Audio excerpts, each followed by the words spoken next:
Hello student, welcome to study with Marathi. आज आपण कक्षा 9 मधील पहिलीच poem walk a little slower daddy याचं मराठीमध्ये एक्सप्लेनेशन पाहणार आहोत।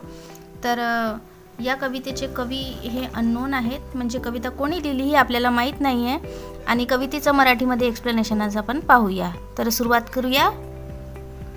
Walk a little slower daddy sed a little child so small.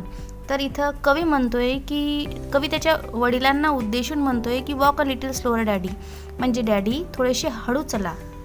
I am following in your foot step, म्हणजे मी तुमच्या पावलांना फॉलो करत आहे, म्हणजे मी तुमच्या पावलावर पाऊल ठेवत आहे।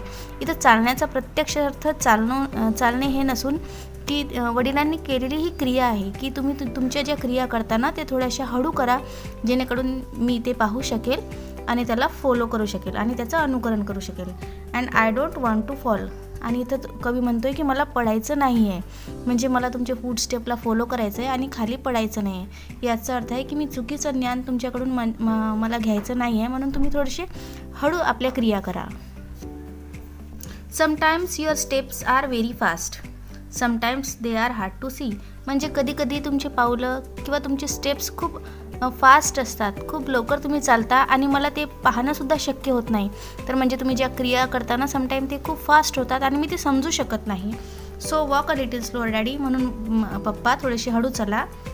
फॉर यू लीडिंग मी, म्हणजे तुम्ही मला लीड करत आहात, माझं नेतृत्व करत आहात, म्हणून थोडेसे हळू चला, म्हणजे तुमच्या क्रिया हळू करा।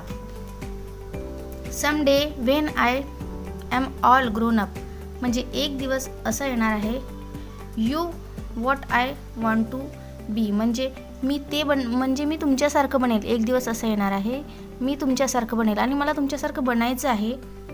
Then I will have a little child, तेव्हा मला पण एक छोटंसं चाइल्ड असणार आणि मला पण एक छोटंसं बाळ असणार, म्हणजे तुमच्या जागेवर मी असणार आहे आणि मला पण एक छोटंसं चाइल्ड असणार आहे। Then I will have a little child, तेव्हा मला छोटं चाइल्ड असणार आहे। And who I want to follow me, आणि तो मला फॉलो करणार आहे, म्हणजे जसं मी तुम्हाला फॉलो करतो माझं चाइल्ड मला फॉलो करणार आहे।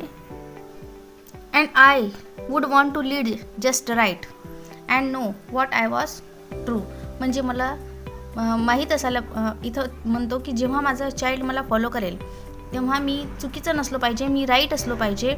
And I know that I was true, आणि मला हे माहीत असलं पाहिजे की माझं म्हणणं हे सत्य आहे, बरोबर आहे आणि मी बरोबर असलो पाहिजे। So walk a little slower daddy, म्हणून डॅडी थोडेसे हळू चला। For I must follow you, की मी तुम्हाला फॉलो करत आहे म्हणून डॅडी थोडेसे हळू चला। अशा प्रकारे आपण मराठीमध्ये या पोएमचं एक्सप्लेनेशन पाहिलेलं आहे, ते फक्त 2 मिनिटात।